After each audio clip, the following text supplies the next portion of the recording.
I was assigned for combat analysis to SINCPAC Fleet Headquarters in 1966 and 7, and went forward regularly to work on ships near Vietnam as part of the combat campaign. But my admiral at SINCPAC Fleet was in command of all those ships because he was 7th Fleet's boss. One of the most important issues in the war was rescuing downed aviators.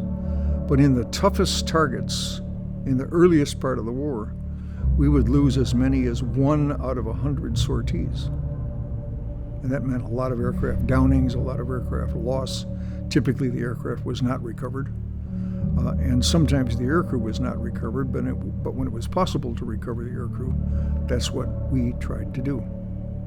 And my job was to analyze this. So in 1967, I started a campaign of analysis of aviator downings to see how well we were doing and see whether we could improve procedures to be able to do it better. Now, it was learned very early in the war that reaching the surface at sea was much more advantageous than reaching enemy territory on land.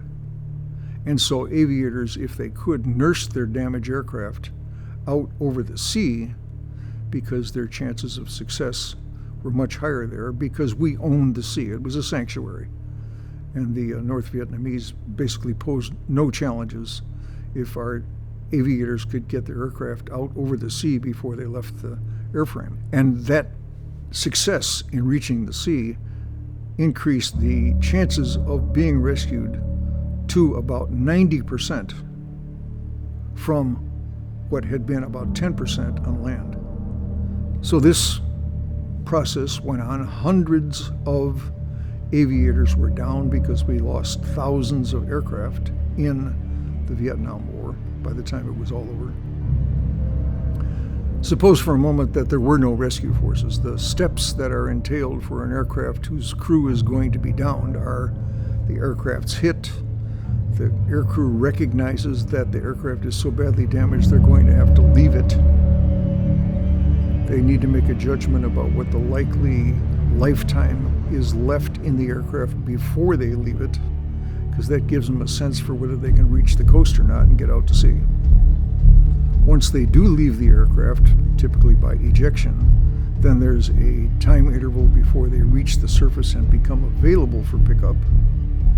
And then once the rescuing aircraft come to the vicinity and link up successfully with the aircrew, usually done by radio, personal radio that the aircrew carries, they need to actually see each other, put a smoke flare up or something like that to alert the helicopter aircrew that this is where to go to get the downed aviator, and then actually snatch the aviator from the difficult situation and return the aviator to base. Once they've got the aviator in the helicopter, if it's at sea, there's no real danger to the helicopter anymore. And so the transit back to base is routine once that has occurred.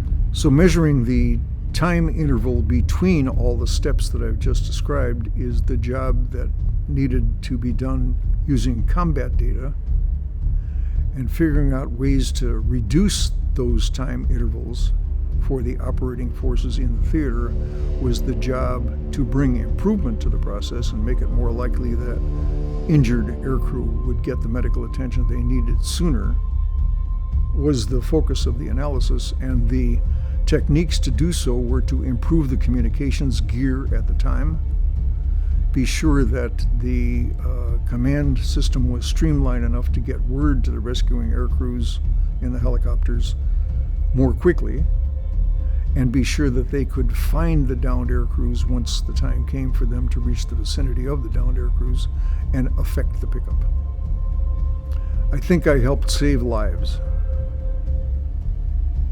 I certainly helped to save training replacements.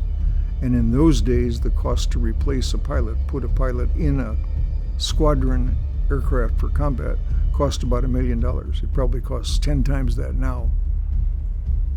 And so I saved both lives and money. And the consequence was to give greater assurance to combat aircrews that if they were downed, they would be rescued. My work on rescuing downed combat aircrews in the Vietnam War was one of the most rewarding of my career.